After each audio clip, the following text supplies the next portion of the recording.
சாய் பக்தர்களுக்கு என் அன்பு வணக்கங்கள். ஓம் சாய்ராம். என் அன்பு குழந்தை, உன் துணையை பற்றிய செய்தியை, உனக்கு தெரியாத ஒரு செய்தியை உன்னிடம் தெரிவிக்க வந்தேன். அதை பற்றி நீ தெரிந்து கொண்டே ஆக வேண்டும்.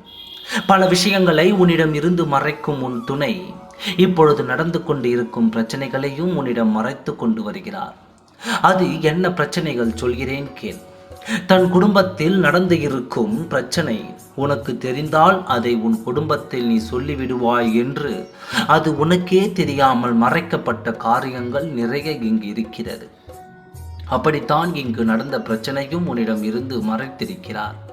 ஏனென்றால் தன் குடும்பத்தில் நடக்கும் பாவ காரியங்களை பற்றி நீ அறியக்கூடாது என்று எத்தனையோ முறை உன்னிடம் இருந்து மறைத்திருக்கும் செய்திகளை உனக்கு நான் தெரியப்படுத்தப் போகிறேன்.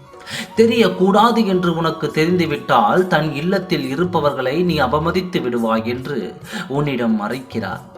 உன் துணை செய்வது எல்லாம் நல்ல காரியமாக இருந்தால் யாரிடம் எதற்காக மறைக்க வேண்டும்? செய்வது அத்தனையும் பாவ காரியங்கள்.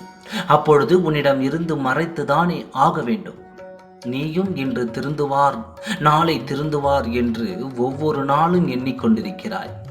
ஆனால் உன் துணை திருந்து விடாமல் உன் துணையின் இல்லத்தில் இருப்பவர்கள் அவரின் பிடியில் இருந்து கொண்டு ஆட்டிவித்து கொண்டிருக்கிறார்கள். அவர்கள் ஆடும் ஆட்டத்திற்கு துணை போய் கொண்டிருக்கிறார். உன் துணை யாரேனும் ஒருவர் தான் செய்யும் காரியம் தவறு என்று ஒருவருக்கு புத்திமதி சொல்லாமல் அனைவரும் ஒரே விதத்தில் ஆடிக்கொண்டிருக்கிறார்கள். இவர்களின் ஆட்டத்தை அடக்கத்தான் நான் நேரம் காலம் பார்த்து கொண்டிருக்கிறேன். செய்யும் காரியங்களை மறைத்து நல்லவர்களாக வேஷம் போட்டு கொண்டிருக்கிறார்கள். ஒரு நாள் வெளிச்சத்திற்கு வரும். இவர்களின் முகத்திரையை நான் கிழித்து காட்டுவேன். அப்பொழுது இவர்கள் செய்த பாவ காரியங்கள் எல்லாம் வெளிச்சத்திற்கு வந்து இவர்களுடைய சுய ரூபத்தை தெரிந்து கொள்ளப் போகிறார்கள். உன்னிடம் மறைத்து விடலாம், ஆனால் தெய்வத்தை மறைக்க முடியாது அல்லவா?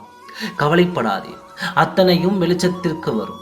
அவர்கள் கூனி குறுகி நிற்கும் நேரம் உன் கண்களால் காணப்போகிறாய். உன் வாழ்க்கை இழந்து விட்டாய் என்று கவலைப்படாதே. மீண்டும் உன் வாழ்க்கையை நான் புதுப்பித்து தருகிறேன். ஓம் சாய்ராம். நன்றி, வணக்கம்.